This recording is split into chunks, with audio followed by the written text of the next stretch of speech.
নারী সংস্কার কমিশনের যে প্রতিবেদন দেওয়া হচ্ছে সেই প্রতিবেদনের কিছু কিছু অনুচ্ছেদকে চ্যালেঞ্জ করে রিট পিটিশন দায়ের করেছিলাম এবং কিছু কিছু অনুচ্ছেদ রয়েছে যে সকল অনুচ্ছেদের যেন ইমপ্লিমেন্টেশন করা না হয় সেই বিষয়ে আমরা রিট অফ প্রহিবিশন ফর্মে আদেশ প্রার্থনা করে রিট পিটিশনটি দায়ের করেছিলাম। আজকে এই রিট পিটিশনের মোশন হিয়ারিং হয়েছে।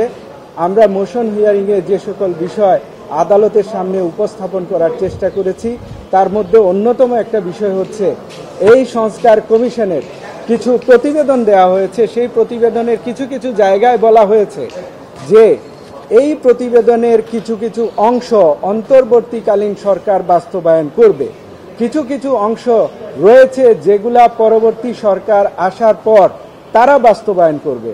সেই জায়গায় আমাদের কোনো প্রশ্ন ছিল না যে পরবর্তী সরকার এসে কি কি বাস্তবায়ন করবে সেদিকে আমরা নজরও দিতে চেষ্টা করিনি। তবে যে সকল রিকমেন্ডেশন এই অন্তর্বর্তীকালীন সরকার বাস্তবায়ন করতে চান সবগুলাই তারা করতে পারেন। তবে আমাদের যে সকল রিকমেন্ডেশনে আপত্তি রয়েছে সেই রিকমেন্ডেশনগুলোকে আমরা চ্যালেঞ্জ করার চেষ্টা করেছি। এর মধ্যে অন্যতম ছিল এই রিকমেন্ডেশনে বলা হয়েছে যে সংবিধান থেকে রাষ্ট্রধর্মের যে অনুচ্ছেদ রয়েছে সেটা যেন বাদ দেওয়া হয়। সেই জায়গায় আমরা আপত্তি করেছি যে এই রিকমেন্ডেশনটা সংস্কার কমিশনকে যে স্ট্যাটুটরি অর্ডারের মধ্য দিয়ে তাদেরকে যে ম্যান্ডেট দিয়ে যে জুরিসডিকশন দিয়ে এই রিফর্ম কমিশন গঠন করা হয়েছে তাদেরকে দুই ধরনের জুরিসডিকশন দেওয়া হয়েছিল। একটা হচ্ছে সর্বস্তরে নারীর অংশগ্রহণ আর একটা হচ্ছে সর্বস্তরে নারীর ক্ষমতায়নের জন্য কাজ করার জন্য রিকমেন্ডেশন তৈরি করা। কিন্তু আমরা দেখলাম এই প্রতিবেদনে কিছু কিছু রিকমেন্ডেশন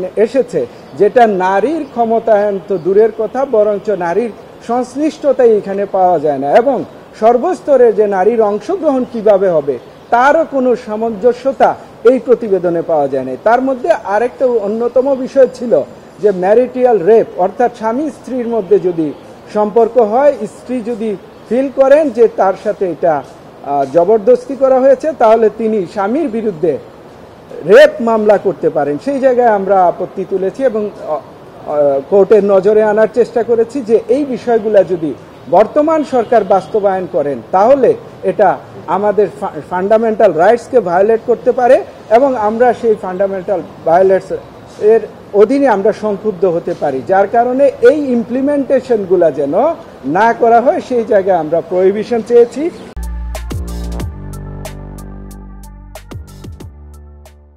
পাশাপাশি আরো কিছু বিষয় এখানে এসেছে যেগুলো আমরা চেষ্টা করেছি তোলার জন্য, যে নারীদেরকে শ্রমিক, যৌন শ্রমিক হিসাবে নিয়ে আসা আমাদের রিট পিটিশনে আছে এবং আমাদের প্রেয়ারে আমরা সেটাকে নিয়ে এসেছি।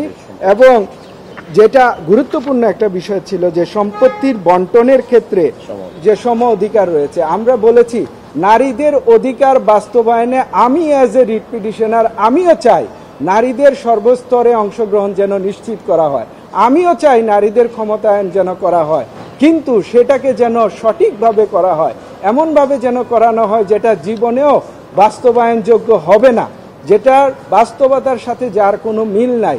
সেই জায়গা থেকে এই রিকমেন্ডেশনগুলা যেগুলাকে আমরা মনে করছি বাংলাদেশের সংবিধানের সাথে সাংঘর্ষিক এবং আমাদের মৌলিক অধিকারের সাথে সাংঘর্ষিক এবং আমাদের যে ধর্ম বিশ্বাস রয়েছে, আমরা যে ধর্ম প্র্যাকটিস করি, আমাদেরকে ধর্ম প্র্যাকটিসের জন্য সংবিধানের মৌলিক অধিকারকে আমাদেরকে সেই অধিকার দেওয়া হয়েছে। যদি এই রিকমেন্ডেশন কয়েকটা বাস্তবায়ন হয়ে যায় তাহলে সেই জায়গায় আমাদের হৃদয়ে রক্তক্ষরণ হবে এবং পাশাপাশি আমরা বলতে চেয়েছি অলরেডি কিছু রিকমেন্ডেশন বাস্তবায়ন করার জন্য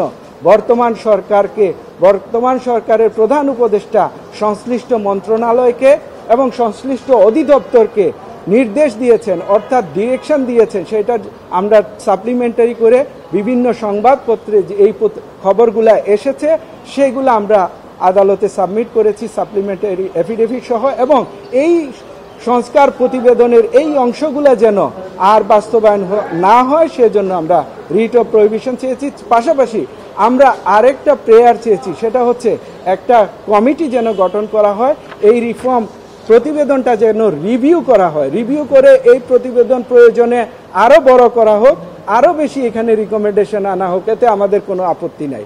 তবে এটাকে যেন বাস্তবসম্মত একটা রূপ দিয়ে একটা ভালো রিকমেন্ডেশন বা প্রতিবেদন জাতির সামনে আসে, যার মাধ্যমে সকল নারী এবং পুরুষ যারা রয়েছে আমরা সকলেই যেন এটার মাধ্যমে উপকৃত হই। আদালত আমাদের সাবমিশন শুনেছেন, অনারেবল জাস্টিস মহোদয়গণ এটা আগামী 26 তারিখে আদেশের জন্য দিন ধার্য করেছেন। আমরা আশা করছি আগামী 26 তারিখে আদেশ দেওয়া হবে এই রিট পিটিশনের।